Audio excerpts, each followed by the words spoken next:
আমি যখন ঘুমাবো তখন তুমি জেগে থাকবা, তুমি যখন ঘুমাবা আমি মা জেগে থাকবো।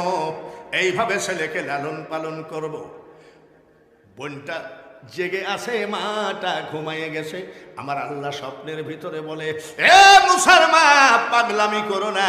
গোটা মিশর শহরে মুসা তোমার ছেলের শত্রু, বাঁচাইতে পারবা না। আমি আল্লাহ বলছি, কালকে সকালবেলা একটা কাঠ মিস্ত্রি ডাকো, একটা সিন্দুক বানাও, সিন্দুকের মধ্যে মুসাকে ঢুকাইয়ে দিয়ে তালা মেরে নীল দরিয়ায় ফেলাইয়ে দাও। খবরদার ভয় পাবা না। আগুনের ভিতরে তোমার ছেলেকে যেভাবে হেফাজত করেছি, আমি নীল দরিয়ায় ওইভাবে হেফাজত করব। তাহলে নদী, আকাশ বাতাস, তরুলতা, অল পৃথিবীর সৃষ্টি জগতের পরিচালনা করে কে? জোরে কর। আল্লাহ যদি করে তো আল্লাহর লাইনে আসো। আল্লাহর লাইনে আল্লাহকে পাবা কোন জায়গায়? মসজিদের ভিতরে।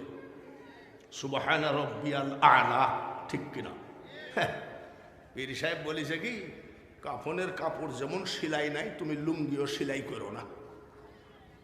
পীরের কথা বা মানা ফরজ ওরা মনে করে। তো পীর সাহেব যখন বলেছে, লুঙ্গি আর সেলাই করেনি। মোরাকাবাই বসে আছে এক মাজারে, চোখ বন্ধ করি, লুঙ্গি সেলাই না ফাটা। ফাল্গুনের দমকা বাতাস এসে দুই লুঙ্গি দুদিক চলে গেছে। মূর্খ মুরিদ এসে ওই জায়গায় সেজদা লাগাইছে। আমি কিরে, ওখানে সেজদা কেন? ওদের তো দলিল হলো লালন গীতি নাকি, আর আমাদের দলিল কি?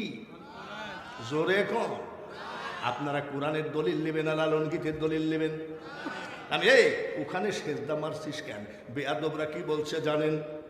শুনিলে প্রাণ চমকে উঠে, দেখতে যেমন ভুজাঙ্গনা, ওইখানে সাইর। কত বড় বেয়াদব! জোরে কণ্ঠ। বাবারে, বারামখানার লোক তো দেখছি আছে। সবার সব ডিজাইনের আলোচনা হবে ইনশাল্লাহ। খাঁটি পীরের আলোচনা হবে, ভণ্ড পীরের আলোচনা হবে, মা বোনেদের। মহিলা প্যান্ডেল আছে নাকি?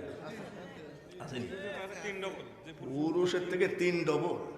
মা চাষিরা একটু মাইকের দিকে খেয়াল রাখো, তোমাদেরও ওয়াজ হবে, যুবকদেরও ওয়াজ হবে। কাদের? তার মানে সামনে 14ই ফেব্রুয়ারি কি দিবস? আহ, এরা কত বড় কুকুর হয়ে গেছে এই মুসলমান যুবক ছেলেরা। গত 14ই ফাল্গুন সাথিয়াই মাহফিল, তো লালন শাহ ব্রিজের উপরে বাবু কি বলবো, যুবক যুবতী জোড়াই জোড়াই। মনে রাখো যুবতী, মেয়েদের মাথার